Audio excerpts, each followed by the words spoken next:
Now, Pete, we talk about this fashion versus style thing. And one thing you always bring up, and you actually taught me this, was that sort of fashion. You remember back then that people looked at the royals or the monarchs and they copied what they did.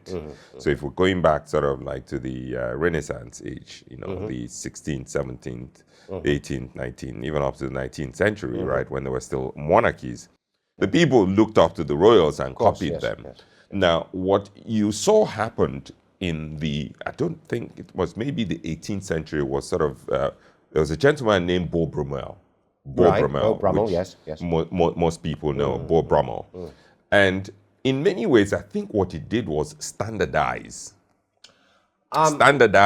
Because remember, fashion was just so, it was wild. Remember, men wore powdered wigs and, they wore collared socks and they wore those tight, men were very flamboyant. And what Beau Brummell did was that he almost standardized a lot of things, the use of color, the use of cut in a coat. And people saw him as radical at the time, even though what he was doing was essentially sort of in many ways de-radicalizing the idea of sort of human expression. Okay. If you understand what I mean. Yeah, okay. So what we call style today is sort of, people like Beau Brummell came, and I'm sure there were others of his ilk, who came and sort of took those, let's say, a million ways of expression and sort of compressed them into a certain number of rules or, let's say, paradigms. And those paradigms now constituted the foundation upon which modern style has been developed. So when we talk about rules today, right, or what do you call them again? The conventions. Conventions. They really are based on some of these, let's say, conventions that were developed by the Beau Brummells of the world to, in many ways, simplify the dress code for men. Yes. Maybe not simplify, but make it a bit more, not homogeneous, you understand, but elegant. And so today, right, it's almost as though we, fashion, and my question to you is this. Is fashion today back to what the old monarchs were? No, it's not. And do we have sort of a counter-rebellion, right? No. So we had a rebellion of the Beau Brummells, right, against sort of, that type of, so is fashion today a counter-rebellion to style that style was to fashion back then? No, because... Do you understand I do. what I'm trying to frame? Perfectly. No, see, Beau Brummell was a very good friend of Lord Byron and the Prince of Wales, who became King George IV. Mm-hmm. And Brummell's life was an absolute train wreck. And the poor fellow died of tuberculosis, I think, in an attic in France somewhere, penniless. But Brummell's point was that you just had a very few things. So you had a sort of blue cutaway, swallowtail coat or cutaway coat, whatever you call it, and you had trousers instead of knee breeches. Now, you have to remember that at that time, there was a huge radical movement in politics, and Brummell was on the fringe of that. So if you wanted to be a real radical modern guy, you didn't wear the things that your father wore, which was a wig breeches, and a lace ruffle and all the rest of it. Plus, of course, it was simplicity. This tied into the Romantic movement in art.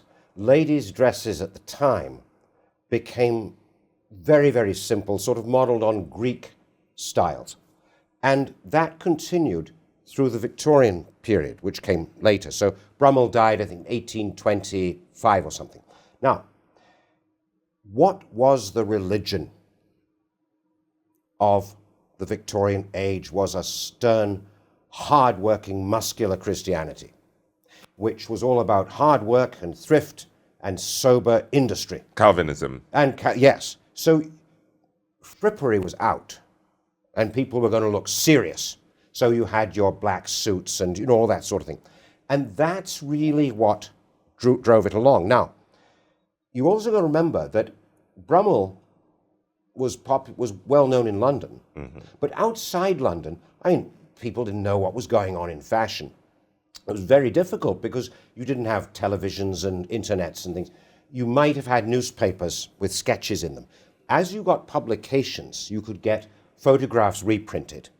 And so people like housemates could suddenly see what everybody was wearing. And then you got, with industrialism, the opportunity to make knockoffs At scale. of what fashionable ladies were wearing. And then, of course, the movies meant that movie stars, highly publicized, started to influence what people wore. But Brummell definitely set a sort of a standard, but it was going to happen anyway because of the social trends that were going on at the time. Now, one of the things is Clark Gable. So when Clark Gable made It Happened One Night, there was a scene where he took off his shirt, and he wasn't wearing an undershirt. And all of a sudden, the sale of undershirts in the United States fell through the floor. And BVD, the manufacturer of undershirts, wrote to the movie studios and said, will you please put Mr. Gable in an undershirt? Or we're going to run out of business. We're going to lose business. So you have these influences. And clearly, the style or fashion, the fashion business is driven by influencers of one sort or another. I think what Brummell did was he radically simplified it. And what he said was that excess is not stylish. So, in other words, plain, basic lines, plain colors. Rules or conventions, as you would say. Tommy Nutter and that brief period in the late 60s and 70s. Early 70s was, in a way, a sort of rebellion against that, where lapels got terrible, but it didn't last.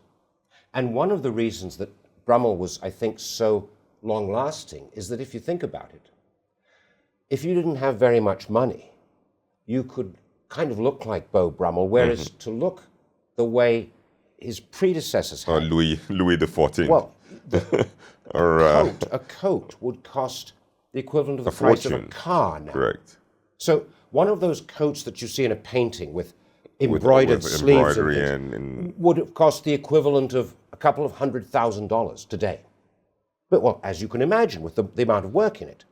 And the cloth was very expensive, and the tailors were very expensive even in those days, and you couldn't produce at scales. Everything was handmade and beautifully made, but extremely expensive. So to get it moving in the great public, you needed to have something that could be made. It could be made easily. It could be made in a factory. You could make it using industrially produced cloth, and that's what we have today. So it's Beau Brummell, plus the Industrial Revolution, plus stern Calvinists and the value of thrift and hard work, and that's what we've got now. So, no, but again, I want you to really draw a line, as it were, between style and fashion, and where these have sort of, should I say, converged or diverged in history. Okay. So if we define style, right? If we define the arrival of the Beau Brummells of the world as the introduction of style, right? You know, which modern style, grounded on these conventions, right? Yes. And some of those conventions we still observe till today. Indeed. Where then was the departure from that into what we call fashion today? Well, don't forget, and is it sort of in a way an homage or revisiting, but maybe not to the same degree of frippery, if I were to borrow your word, not to the same degree of extravagance and frippery, but sort of an homage or sort of paying a reversion to what existed before this, what we now call new classic style. No, because don't forget that one, and this all came from England, by the way. Brummell was English, obviously, and Brummell invented what you might call the English style, which wasn't copied on the continent at all. So what was the English style was that to be really stylish, to be really well dressed, meant that people didn't notice what you were wearing. Because it became, rather than showing off, it became fashionable not to show off. Now, there were several reasons for that. One was social, and it was considered really bad manners to show off. And that was emphasized through the Victorian period. You didn't want to go around looking as if you thought you were superior. So fashion and style sort of started together in that sense. But fashion means trends, things that people like at that moment. That's what fashion means. So, for example, the matching tie and pocket square was fashionable in the 70s. Very pointed shoes were fashionable in the 80s. But you would never have said that very pointed shoes were a sort of mark of style in that sense, because they're just a little bit too pointed. So your shoes, for example, are slightly pointed. Well, that's... I call this an almond toe. Yes, sort of, now... It's a classic English that's round right. toe, classic English almond toe. 70 years ago, shoes looked like that. In 70 years' time, they still will look like that. 100 years ago, shoes looked like that. But in the meantime, you've had very pointy shoes, very square toes. Exactly. Yeah, absolutely. That's fashion.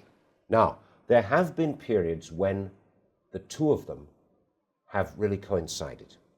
One was, of course, when the Drape coat was in fashion. And then you had style and fashion Converge. Perfectly aligned. Perfectly aligned, correct.